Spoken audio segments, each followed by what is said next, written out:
Mutual fund में invest करने वाले लोगों के लिए ये बहुत ही इंपॉर्टेंट न्यूज है। इसमें ये लिखा है कि 88% large cap mutual fund index fund को बीट ही नहीं कर पाए। मतलब अगर हमने इंडेक्स फंड में इन्वेस्ट किया है तो हम 88% IIM वाले हाईली क्वालिफाइड लोग जो म्यूचुअल फंड मैनेज करते हैं उन्हें हरा सकते थे। 2023 में भी सेम हाल था। हर 4 में से 3 म्यूचुअल फंड इंडेक्स फंड को बीट नहीं कर पाए। इंडिया तो छोड़िए, अमेरिका में भी एग्जैक्टली यही हाल है। और हमें वॉरेन बफेट सर की शर्त के बारे में तो पता ही है कि उन्होंने कहा था कि नेक्स्ट 10 साल में अगर कोई भी दूसरी पार्टी का म्यूचुअल फंड इंडेक्स फंड को बीट करता है तो मैं उन्हें 8 करोड़ रुपए दूंगा। और जब इंडेक्स फंड के साथ इन 5 म्यूचुअल फंड की शर्त लगी तो एक भी actively managed mutual fund index fund को बीट नहीं कर पाया था। अब इसे एक कंक्लूजन तो क्लियर है कि भाई साहब चुपचाप से ही इंडेक्स फंड में पैसे लगा दो, बाकियों में क्यों लगाने। और साथ में हमें यह भी पता है कि अगर हम किसी RD में अगर पैसे किश्तों में इन्वेस्ट करते हैं जिसमें हमें 2.5 से 8.5% मिलते हैं, तो अगर हम 20,000 रुपए 20 सालों के लिए इन्वेस्ट करें तो उसकी टोटल वैल्यू 1 करोड़ 18 लाख के आसपास बैठेगी। लेकिन अगर हम SIP के थ्रू इंडेक्स फंड में इन्वेस्ट करते तो 12% के हिसाब से ये पैसा ऑलमोस्ट डबल होता, यानी 2 करोड़ रुपए के आसपास। लेकिन जस्ट इमेजिन कीजिए कि क्या होगा अगर हम इस 12% को 16% तक खींच पाए, तो ये पैसा RD के मुकाबले ऑलमोस्ट 3 गुना होगा।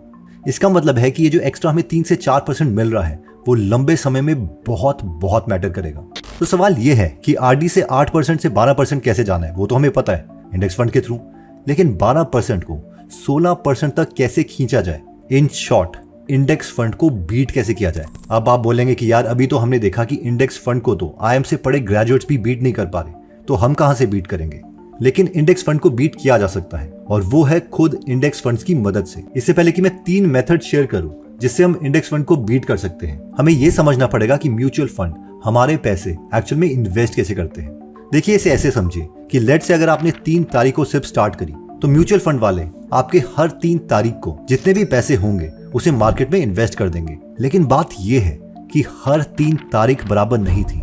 3 अप्रैल 2020 में कुछ एक्स्ट्रा हो रहा था, यानी इस टाइम मार्केट डाउन थी। तो अगर हमने इस टाइम पर पैसे इन्वेस्ट कर दिए होते तो उसकी वैल्यू आगे चल के बहुत होती। तो इस टाइम पर अगर हमने 20,000 की जगह 80,000 रुपए एक्स्ट्रा डाल दिए होते, यानी 1 लाख रुपए डाल दिए होते, तो आपका जो रिटर्न है वो बहुत ज्यादा इंक्रीज हुआ होता। पर सवाल ये है कि मार्केट की वैल्यू कम है या नहीं, उसका पता कैसे किया जाए। तो इसके लिए हमारे पास 3 स्ट्रैटेजी है, जिसमें सबसे पहली स्ट्रैटेजी आती है RSI स्ट्रैटेजी, यानी रिलेटिव स्ट्रेंथ इंडेक्स स्ट्रैटेजी। देखिए इस स्ट्रैटेजी के लिए हमें सबसे पहले ट्रेडिंग व्यू वेबसाइट पर आना है। उसके बाद हमें यहाँ पर क्लिक करके निफ्टी 50 इंडेक्स स्टार्ट करना है। मैं अज्यूम कर रहा हूँ कि आप निफ्टी 50 में ही इन्वेस्ट करे हो। स्टेप 3 में हमें यहाँ पर आकर मंथ सिलेक्ट करना है क्योंकि हम लॉन्ग टर्म इन्वेस्टर हैं। उसके बाद इंडिकेटर में हमें RSI सिलेक्ट करना है, यानी रिलेटिव स्ट्रेंथ इंडेक्स, जिससे ये चार्ट आपको स्क्रीन की बॉटम में दिखने लग जाएगा। उसके बाद हमें RSI की सेटिंग्स में आना है और RSI की लेंथ 2 सिलेक्ट करनी है।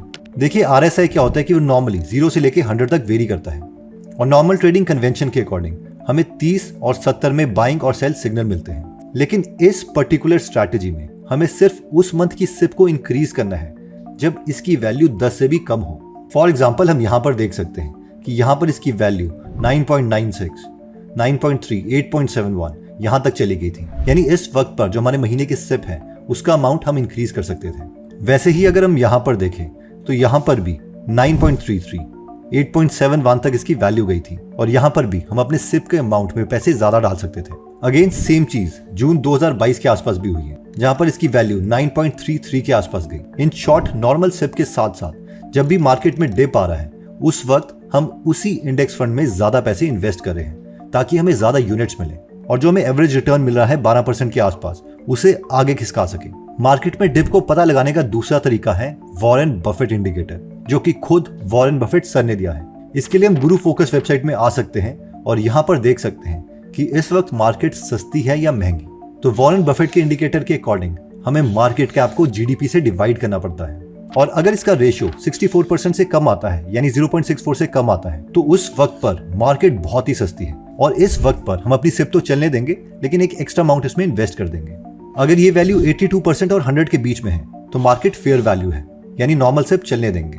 और ये वैल्यू अगर 100% से ज्यादा है तो भी हम SIP के अलावा बाकी पैसे अभी इसमें इन्वेस्ट नहीं करेंगे। तो ये जो वेबसाइट है गुरु फोकस, ये लाइव अपडेट होती है और इसके अकॉर्डिंग अभी जो रेशियो चल रहा है वो है 97.71% और अभी मार्केट फेयर वैल्यूड है, यानी जो नॉर्मल SIP है वो हम चलने देंगे। इसी वेबसाइट में हम देख सकते हैं कि वॉरेन बफेट इंडिकेटर को और एक्यूरेट करने के लिए इन्होंने डिनोमिनेटर में कुछ चेंज किया है।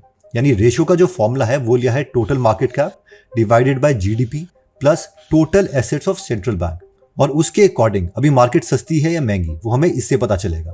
लेकिन इस फॉर्मूले के अकॉर्डिंग भी अगर अभी हम देखते हैं तो मार्केट फेयर वैल्यूड है, यानी हम सिप में एक्स्ट्रा अमाउंट अभी नहीं डालेंगे।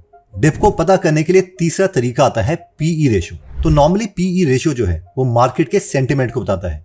अगर पीई रेशियो की वैल्यू ज्यादा है इसका मतलब है कि मार्केट बहुत ही खुश है, यानी एक्चुअल में जो शेयर की वैल्यू होनी चाहिए उसके वो उससे ज्यादा पैसे देने को तैयार है। और अगर निफ्टी 50 की पीई की वैल्यू कम है तो इसका मतलब है कि मार्केट थोड़ी डरी है और वो अच्छी चीज को भी सस्ते दाम में बेच रही है, और इसी वक्त पर हम अपने सिप के साथ थोड़े एक्स्ट्रा पैसे डाल सकते हैं। प्राइम इन्वेस्टर वेबसाइट के अकॉर्डिंग अगर पीई की वैल्यू 14.6 से 21.8 के बीच में आती है तो मार्केट थोड़ी सस्ती है और इस टाइम पर थोड़ा इन्वेस्ट किया जा सकता है। और अगर पीई की वैल्यू 28.34 से 36.4 या उससे ज्यादा है तो मार्केट महंगी है, यानी नॉर्मल सिप चलने दीजिए, कुछ एक्स्ट्रा इन्वेस्ट मत कीजिए। इसके बीच के रेशियो में भी हमें इन्वेस्ट नहीं करना है। इसी इंफॉर्मेशन को यहाँ पर इस चार्ट में भी दिखाया गया है, जिसमें डार्क ग्रीन का मतलब है कि यस मार्केट सस्ती है, इसमें ज्यादा इन्वेस्ट किया जा सकता है, और डार्क पर्पल का मतलब है कि मार्केट इस वक्त बहुत महंगी है, इसमें अभी ज्यादा इन्वेस्ट मत कीजिए। अगर हम मई महीने की भी बात करें 2024 की तो इस वक्त पर जो वैल्यू है वो 21.61 है, यानी इस इंडिकेटर के अकॉर्डिंग मार्केट हल्की सी सस्ती है और उसमें थोड़े पैसे इन्वेस्ट किए जा सकते हैं।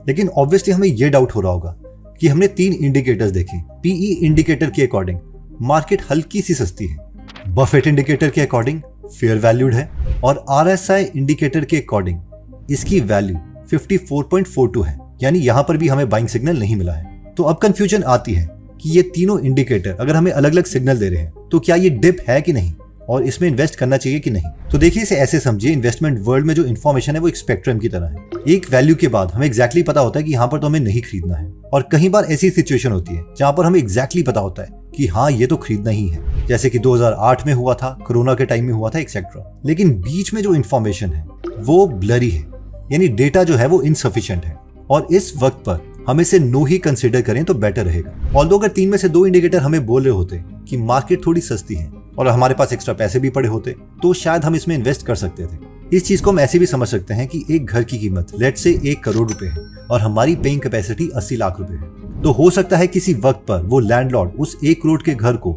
90 लाख रुपए में दे रहा हो। अब हमें पता है कि उसने हल्का सा सस्ता किया है, तो इस वक्त पर हम डिसीजन ले भी सकते हैं या नहीं भी ले सकते। बट सबसे बेस्ट यही रहता है कि जब डेटा एग्जैक्टली क्लियर हो उसे ही फॉलो करें। अब लास्ट सवाल ये आता है कि यार ये बार बार ये मार्केट को देखेगा कौन, या बेस्ट तरीका क्या है मार्केट को देखने का, या फिर नॉर्मल मोबाइल के फोन में हर हफ्ते एक टाइम फिक्स कर सकते हैं जिस वक्त पर हम इन तीनों इंडिकेटर की वैल्यूज देखेंगे। दूसरा तरीका थोड़ा पेड है जिसमें हम ट्रेडिंग व्यू या फिर स्क्रीनर की प्रीमियम मेंबरशिप ले सकते हैं। तो जो भी आपको तरीका लगता है आप उसे यूज कर सकते हैं। तो आई होप ये जो तीनों इंडिकेटर हैं वो आपको मदद करेंगे एक बेटर इन्वेस्टर बनने के लिए। इंडेक्स फंड और इन्वेस्टिंग के ऊपर बहुत सी बुक लिखी जा चुकी है, जैसे कि little book on common sense investing, beating the street, one upon the wall street etcetera. Personal finance पे ये सारी बुक समरी आप गीगल ऐप में सुन सकते हैं, जहाँ पर 250 से ज्यादा बुक समरीज हिंदी में फ्री में अवेलेबल है, और हर हफ्ते हम इसमें एक फ्री बुक समरी ऐड करते हैं। तो आप इसे जरूर चेकआउट कीजिए। आई नो ये आपको बहुत हेल्प करेगा, और मुझे ये भी पता है कि एक बार इसको सुनने के बाद आप इसे अपने फैमिली मेंबर के साथ भी जरूर शेयर करेंगे। तो मिलते हैं नेक्स्ट वीडियो में। लव यू ऑल, जय हिंद।